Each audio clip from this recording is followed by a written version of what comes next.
الرحيم الحمد لله الذي هدانا لهذا وما كنا لنهتدي لولا أن هدانا الله والصلاة والسلام على رسول الله أما بعد السلام عليكم ورحمة الله وبركاته. Muhtaram ahli jamoat, sizni bizlarni yo'qdan bor qilib yaratgan, son sanoqsiz ne'matlar bilan ne'matlantirgan, mana shu ne'matlarning ichida eng qimmatbahosi iymon ne'matini bergan Parvardigorimizga beadad hamd va sanolarimiz, shukronalarimiz bo'lsin. Va umrlarning oxirgi daqiqasigacha ham bu ummatning haqida qayg'urib, hatto ba'zi bir holatlarda bir og'iz la ilaha illalloh Muhammadur Rasululloh kalimasini o'rgataman deb mushriklarning toshbo'ronlariga uchrab, muborak og'izlaridan sizu biz uchun muborak qonlari to'kilgan Muhammad Mustafa sallallohu alayhi va sallamga durud va salomlarimiz olsun. Muhtaram ahli jamoat, bu xonadonga tashrif buyurgan mehmonlarning hammalari shu xonadon ahlilarning xursandchiligiga sherik bo'lamiz deb to'planishgan. Iloyo bu xursandchilikni Alloh taolo bardavom qilsin. Mehmonlarimizni har bir bosgan qadamlariga qiyrat ajr hasanatlar bersin. Ming bor uzr so'raymiz, biz uzoqroq joydan kelib, jinday yo'limiz chalg'ib kechga qoldik, ming bor uzr. Lekin ali aybimizni yuvishlik uchun o'zbekcha bir gap, har narsada hikmat bor deymiz. O'shaning uchun ma'zur tutasizlar. Endi suhbatimizni mana boshlab oldik. Muhtaram ahli jamoat, Alloh taologa beadad hamd va sanolarimiz bo'lsinki, ota-onamiz ham musulmon, o'zimiz ham musulmon, farzandlarimiz ham musulmon. Bu biz uchun juda katta baxt. Chunki dunyoda 8 milliard inson yashayapti hozirgi kunda. Shundan 1 milliardi musulmon, nari berisi bo'lishligi mumkin. Qolgan hammasi g'ayri musulmon. Endi siz bilan biz demak har 8 ta insondan bittasiga to'g'ri keladi musulmon bo'lib. Bu biz uchun juda katta baxt. Endi bizni yana bitta katta baxtimiz Rasululloh sallallohu alayhi va sallamning ummatlari bo'lganligimiz. Musa alayhissalom aytgan ekanlar, Bani Isroilga payg'ambar bo'lganimdan ko'ra Hazrat Muhammad alayhissalomga ummat bo'lganim yaxshi edi deganlar. Nimaga biz bunday deyapmiz? Nimaga Muhammad alayhissalomga ummat bo'lishlik shunchalik darajada katta baxt desak? Chunki Xudo Qur'oni Karimda A'udhu billahi minash shaytonir rojim. Bismillahirrohmanirrohim. Qul in kuntum tuhibbunalloha fattabi'uni yuhibbukumulloh va yaghfir lakum dhunubakum vallohu ghafurur rahim. Ya'ni Xudo Qur'onda aytayapti. Ayting ey Muhammad alayhissalom, agar ummatlaringiz Allohni yaxshi ko'ramiz degan da'voda bo'lsa, sizga ergashsin. Shunda Alloh ularni yaxshi ko'radi, gunohlarini kechiradi. Alloh gunohlarni o'ta kechiruvchi zot deydi. Demak, bizni gunohlarimiz kechirishligiga Alloh bilan o'rtamizda Rasululloh turarkanlar. O'shancha ulamolar sunnatni mahkam ushlashlik kerak deyishadi. Endi suhbatimizni biz qisqaroq qilishga harakat qilamiz. Vaqtimiz jiddiy oz qolgan, shom namoziga yaqinlashyapmiz. O'shaning uchun Rasululloh sallallohu alayhi va sallamdan birgina hadis bor. Bu hadisni Sunan-i Termiziy bobomiz rivoyat qilganlar. Bu hadisning qolgan hadislardan bitta farqli joyi borki, bu hadisning so'ngida tadxulul jannata bi salamin, ya'ni jannatga salomatlik bilan kirishligimizni Rasululloh va'dasini beryapti. Ya'ni ya ayyuhan nas afshu salama wa at'imut ta'ama wasilul arham wa sallu bil layli wan nas niyamun tadkhulul jannata bi salamin dedilar. Ya'ni 4 amal bor. Mana shu to'rala amalni kim qiladigan bo'lsa, hadisning so'ngida Rasululloh jannatni bashoratini beryapti. Rasulullohning har bir hadislarini Allohning va mayantiqu anil hawa degan oyatni quvvatlab turadiki, bu meni Muhammad alayhissalom rasulim yolg'on gapirmaydi deb Xudo Qur'onda aytdi. Demak, mana shu to'rala amalni kim qilsa albatta jannatga kiradi, faqat ixlos kerak. Nima ekan bu to'rala amal deb qiziqsak, birinchisi afshus salama, ya'ni oralaringda salomni fosh qilinglar, ya'ni yoyinglar deyishdi. Bunga tanigan odamga ham salom beramiz, tanimaganga ham salom beramiz. Yosh kattaga ham salom beramiz, kichikka ham salom beramiz. Kambag'alga ham, boyga ham. Men boyman-ku, bu menga salom bersin deyishlik emas. Men yoshim katta, bu menga salom bersin, unaqa gap yo'q. Rasululloh bir gap aytsalar o'zlari avval amal qilardilar. O'shaning uchun sahobalar aytishganki, biz Rasulullohdan oldin hech salom berolmadik. Ya'ni Rasululloh doim bizdan oldin salom berishadi.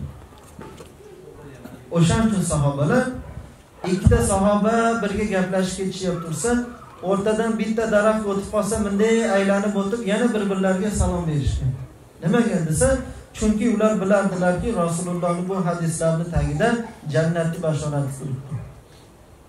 O'shaning uchun sunnati bir-birimizni ko'rganda avval salom berishlik. Ikkinchi amalimiz shu bo'lishi kerak ekanki, ochlarni to'ydiringlar deyishdi. Nimaga? Ochlar, yetim yesirlar, kambag'al, faqirlar, miskinlar bular Allohga ancha yaqin odamlar hisoblanadi. Chunki sinovning kattasi. Endi biz bir yetimni boshini silab qo'ysak, uni ko'zidan bir tomchi yosh oqadi.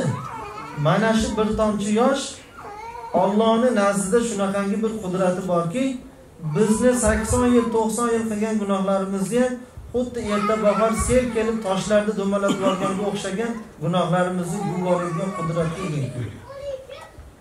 O'shaning uchun jannatni xabarini berishdi. Bunga ikkinchi sabab qilib qorni ochlarni to'yg'izishlikni sabab qilib kelishdi.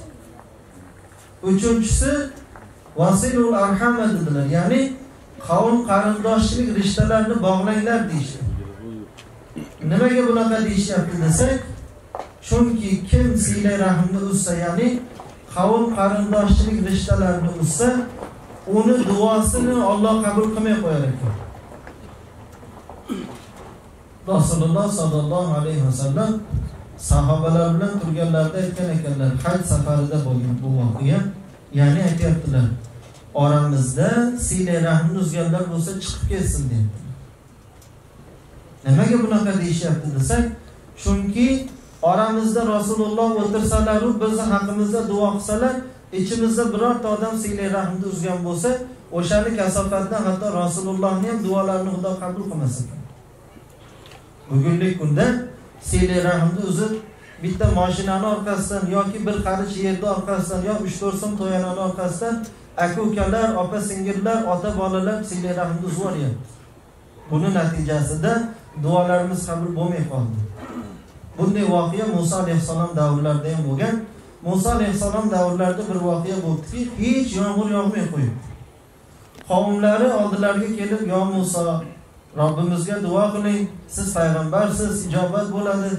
Yomg'ir qachondan beri yog'may qo'ydi-ku. Axir yomg'ir yog'may turaversa, daraxtlarimiz qurib ketadi-yu. Unaqada qirilib ketmaymizmi?" deyishsa, Musa alayhisalom hop debdilar, duo qilaveribdilar, hech yomg'ir yog'madi. Qo'rqib ketgan ekanlar. Men qandaydir gunoh qildim-u, o'shaning uchun Xudo duomni ijobat qilmay qo'ydi. Keyin bilishsa, haligi yomg'ir so'rab kelgan bir guruh jamoaning ichida bittasi silay rahmni uzgan ekan, o'shani kasofatdan Musa alayhisalomning ham duolari ijobat bo'lmaydi.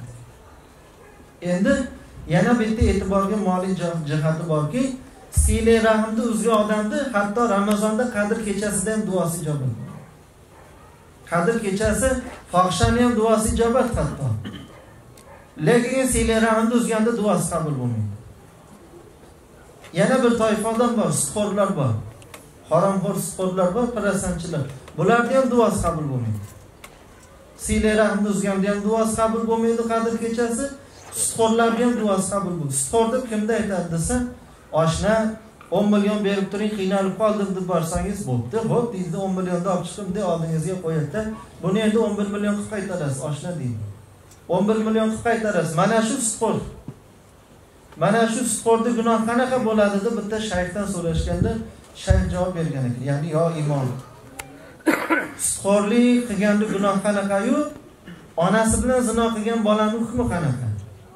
Deyishganda shayx aytgan ekanlar, albatta onasi bilan zino qilgandan ko'ra sutxo'rning gunohi ko'proq degan.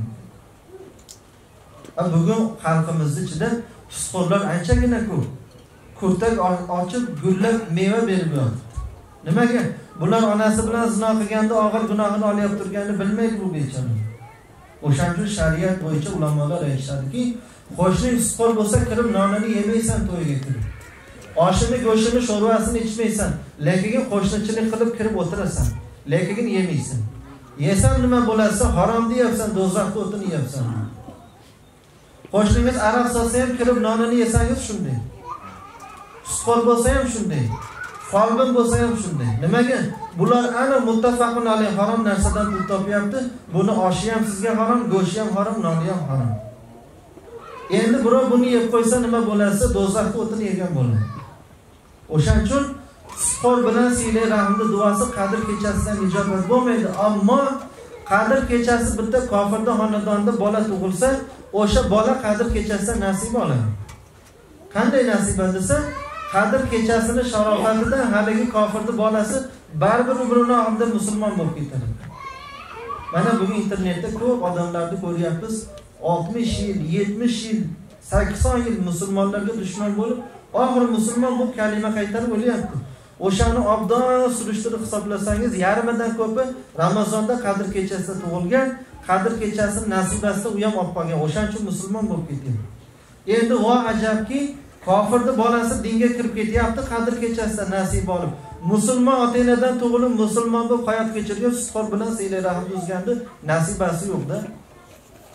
O'shaning uchun muhtaram ahli jamoat, kimni ichimizda hozir siylay rahm uzganlar bo'lsa, ming tavba qilsin. Ikkita non olib olib kechirim so'rasin. Ayb undan o'tgan bo'lsa ham uzr so'rasin. Bo'lmasa telefon orqali bo'lsa ham kechirim so'rasin. Nimaga? Uni hali duosi ijobat bo'lmayapti. Payg'ambar bilan o'tirib tizzasiga tegib turib duo qilsa ham ijobat bo'lmaydi. Uchinchisi shu. Birinchisi salomni yoyishlik bo'ldi. Ikkinchisi ochlarni to'ydirishlik. Uchinchisi siylay rahmni bog'lashlik. To'rtinchisi vasallu billahi va nas ya'ni tadkhulul jannata bi salamin. Ya'ni hamma g'aflat bosib uxlab yotgan paytda kechasi turib namoz o'qishlikni aytayaptilar. Endi bu hadisni sharhlari ulamolar aytishyaptiki, bu kechasi turib namoz o'qishlikdan murod ikki xil. Qazo namozi bor odamlar uchun qazo namoz haqida gap ketyapti. Qazo namozi bor odamlar kechasi turib qazo namozini o'qiydi, Xudoga duo qiladi, Allohning kechqurun rahmat pardalari ochilgan bo'ladi, duosi o'sha o'n ijobat bo'ladi. Agar bo'ynimda qazo namozim yo'q degan odam bo'lsa, demak bu odam uchun tahajjud namozi haqida gap ketdi.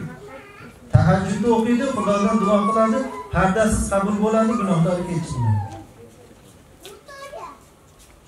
Bizning xalqimizda ba'zi bir yosh katta mo'ysafidlar bor. Ular kechqurun uyqusi qochib kelsa turib tahajjud o'qiydi, nafil o'qiydi, qazo o'qimaydi. Nimaga?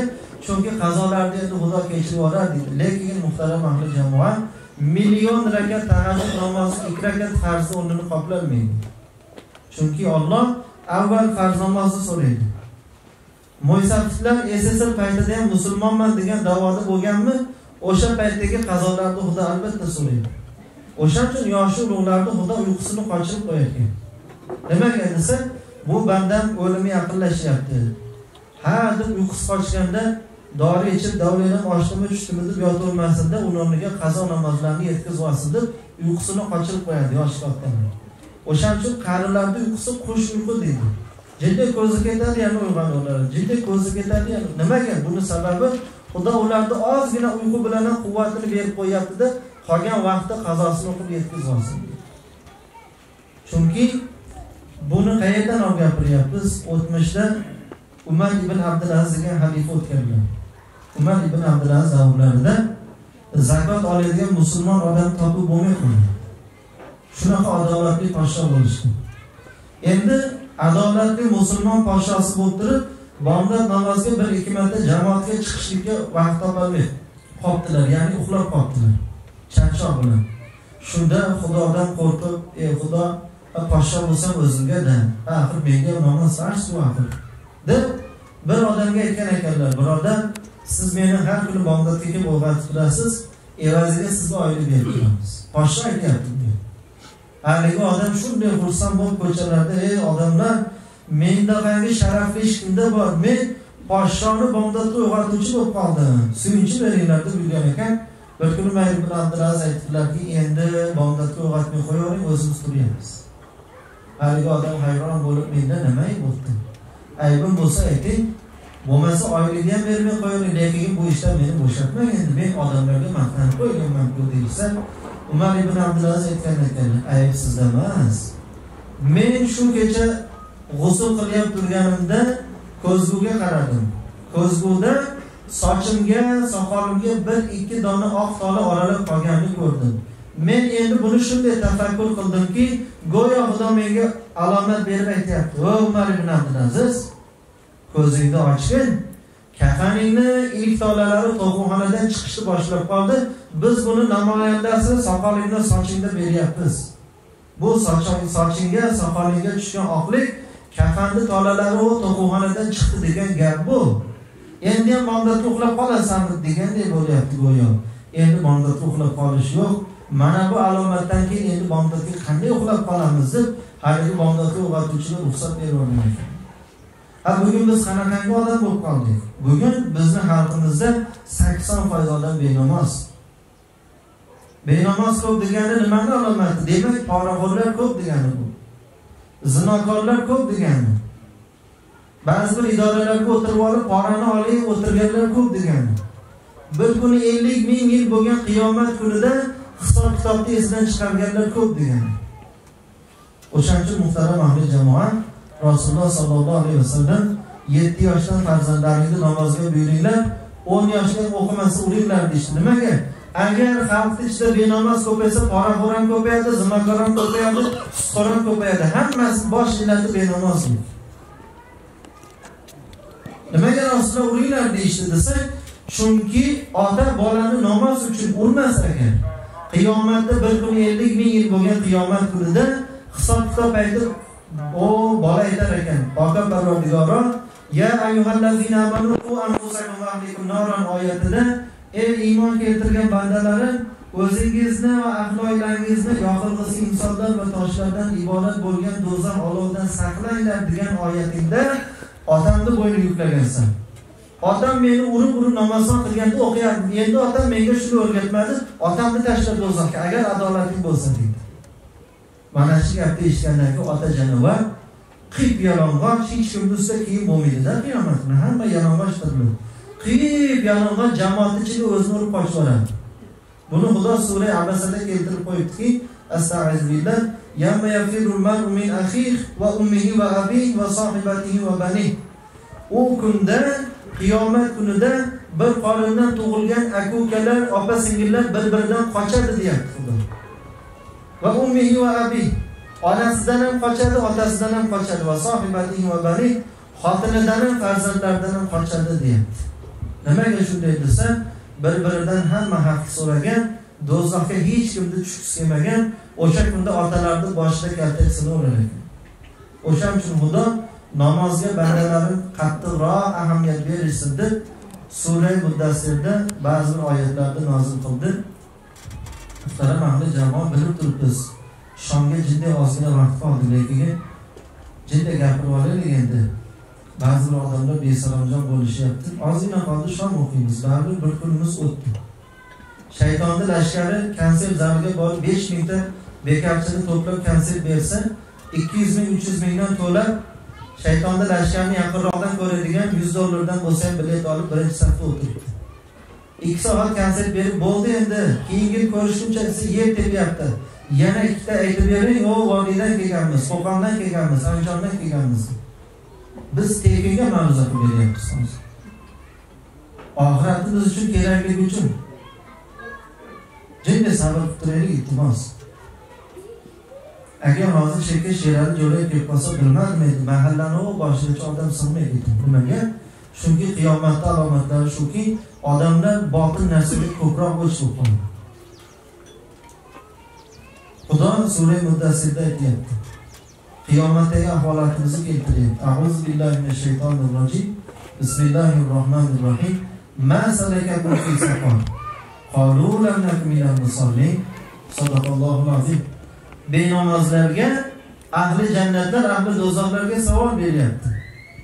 Ikkiga ajraydigan qiyomat kuni hisob kitobdan keyin jannatliklar bir tarafga, do'zaxiylar bir tarafga. Shunda ahli jannatlar bunday qarasa, do'zaxiylarning ichida kimdir akasi, kimdir enasi, kimdir otasi. Joni achiydiganda savol berar ekan, o'zi jannatga kirib ketyapti, yurakka sig'maydiganda yaqinlari do'zaxga kirib ketdi. Nima deykan? Man salakakum fi saqar. Nimaga jannatdan emas do'zaxga kirib ketyapsizlar? Bir zamonada yashaganmiz-ku. Aka-uka bo'lganmiz, opa-singil bo'lganmiz, bir oilada yashaganmiz, bir taomda ovqat yeganmiz. Nimaga men jannatga, sen do'zaxga kirib ketyapsan deb savol berganda, ahli do'zaxlarning birinchi javobi shu bo'lyapti: qalu lam nakum minal musallin. Biz mana 5 kunlik yorug' olamda, sinov dunyosida peshonamizni sajdaga qo'yib namoz o'qimadik biz. Rasulullohni merosxo'rlari, ahli ilm domlalar ki namoz o'qi deyishardi-yu, beparvo hayot kechirdik biz. Tahorat qilib peshonamizni sajdaga qo'yib, "Dod Xudo kechirgin" demadik biz. Namozga beparvo bo'ldik. O'shaning uchun mana Xudo bizni do'zaxga tashlayapti. Musulmon odamni do'zaxga kirishligi eng birinchi sabab bu namozni keltiryapti. Nimaga desa, chunki boshqa oyatda javob beryapti. Inna solata tanha anil fahsha'i val munkar. Albatta namoz o'zini egalarini jamiki gunohlardan va fahsh uyasiz narsalardan qaytaradi. Demak, nimaga ular do'zaxga tushib ketyapti desa, faqat namoz o'qimaganligi uchun emas, boshqa gunohlarni ham rosa qilgan, sababi namoz o'qimaganligi uchun boshqa gunohlarni ko'proq qilgan. O'shaning uchun bugun kim namozga kirsa, sekin magazinda sigaret narsa olib chiqib tashlayapti. Endi namoz o'qiyapman, sotsam bo'lmas ekan deydi. Yoshlar bo'lsa namozxon bo'lib qolsa, qizlar bilan gaplashmay qo'ying. Gapxonalarga borib aroq ichsa turib chiqib ketyapti. Nimaga desa, namoz boshladim. Nimaga? Namoz o'zini egasini qaytaradi shu ishlarni.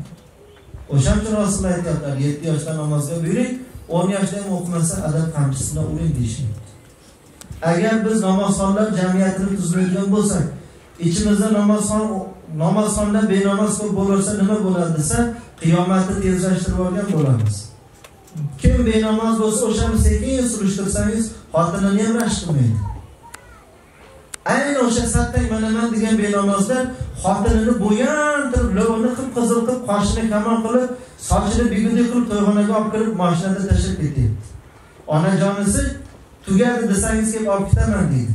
Bu xotin janobat ko'kragini bo'rtirib chiqarib, sochini yoyib, ajinaga o'xshab to'yxonaga kiryapti. To'yxonada videochi erkak.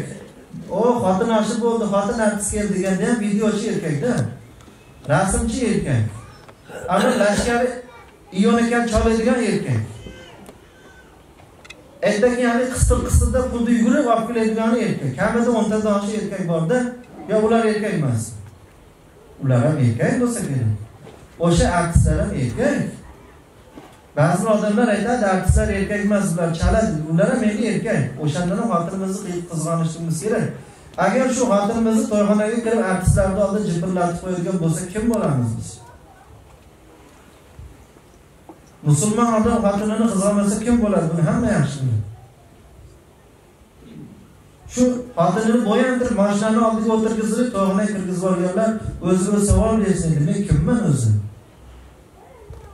Bitta tovuqxonadagi xo'roz ham o'zining tovuqini qizg'onib, qaqoqlab urishib, o'lguncha olishib turganda bitta tovuqchaga emasmi deyishdi. It ham o'zining xotinini qizg'onib urishgan itchalga emasmi deyishdi. Bugun odamlar bor shunaqa. Xotiningni o'rantirib qo'ygan, sochi avrat, tomog'i avrat, tirsagi avrat, tizzasi avrat desangiz, meni xotinim yaxshi, ishonaman men xotinimga. Muhtaram ahli jamoa, hammasi kasofati shu benamozlikdan kelib chiqadi.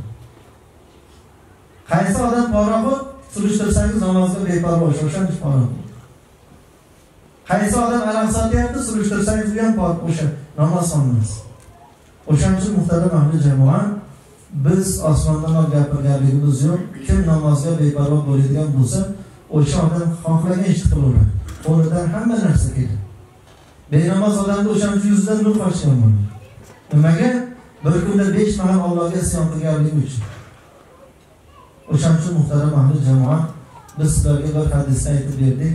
Salomni oyishlik, siyla rahmni bog'lashlik, ochlarni qon to'yg'izishlik, qazo namozlarni, tahajjud namozlarini kechqurun turib o'qishlik. Endi mana xira-shira bo'lib shomga yaqinlashib qoldik. Necha daqiqa ma'ruza bo'ldi bilmaymiz. Biz shu Qo'rg'ontepa deb yozganimizni Shahrixonga qaysi burchakda Qo'rg'ontepa degan qishlog'i bor ekan.